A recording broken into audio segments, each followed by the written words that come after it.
All right, let's see if I can pass a finance literacy test. Pennsylvania passed a law requiring that high schoolers take a personal finance course now, which was never the deal when I was going to school. We took so many useless classes, I never knew how to balance a checkbook. But when it came time to balance a checkbook, then we started getting Venmo and Cash App, so you didn't really need a checkbook unless you're like renting a place and something like that, and you needed, or I don't know.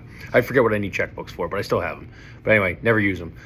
So let's do this financial literacy test for the Inquirer. 10 questions, just going over like how financially savvy are you. I've been out of college for a little bit, so I feel like, I've built some credit, had some student loans, got a 401k, so I feel like I should be able to ace this. So the first question is, what is a credit card? A card that allows you to make purchases by borrowing money. I feel like that's got to be it. Bang. All right. 1 for 1.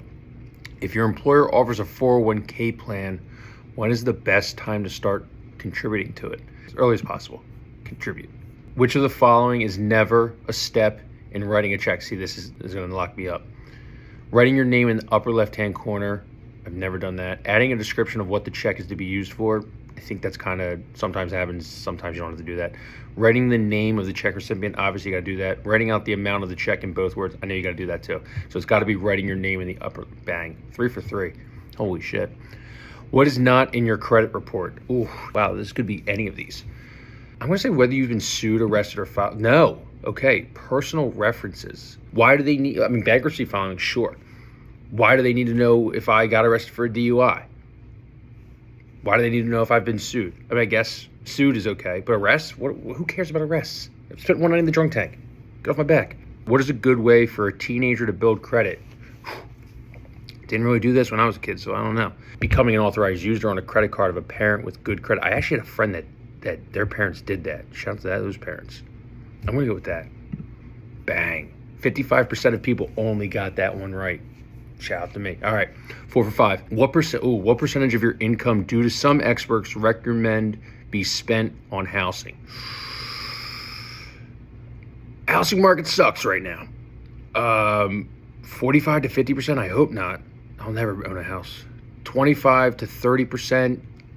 Still feels a little high. 15 to 20%, I feel like that's most people's, like if you're spending 20%, 15, 20% of everything you have in your bank, like I feel like it's most people is like comfortable making a purchase like that, yeah. Then 35, I gotta go 15 to 20%. Wow, 25 to, I'm never gonna own a fucking house, dude. 25 to 30% of your bank account you gotta put on a house? The age-old advice has been not to spend more than 30% of your monthly income on rent or mortgage. Ooh, man. Okay. Anyway, that means if you make $4,000 a month, you could spend up to $1,200 on housing. Where the hell in Philadelphia are you going to find a $1,200 a month housing that's not in the hood? How do people own things nowadays? How do people afford things? 25 to 30% is insane. I don't care. I'll take the high mortgage, 15 to 20% all day. Which of the following is true of overdraft protection? I am the king of overdraft protection, especially in college when we had those internships that were never paid. Do they still do those? I've gotten hit with some fees, but I have overdraft protection. And I feel like I'm protected a lot of times. So I feel like overdraft protection prevents you from making too many withdrawals. I feel like that's the right answer. No. Overdraft protection is optional. Oh. It's good to know. Which of the following do most experts agree is good debt? Oh, man. Student loans, credit card debt, personal loans, car loans. It's got to be student loans. I feel like they're selling me a bag of goods. Is student loans really good debt anymore? I don't think so. Credit card debt, I guess it could be good to build up some credit, but if you can't pay it back, then you're SOL.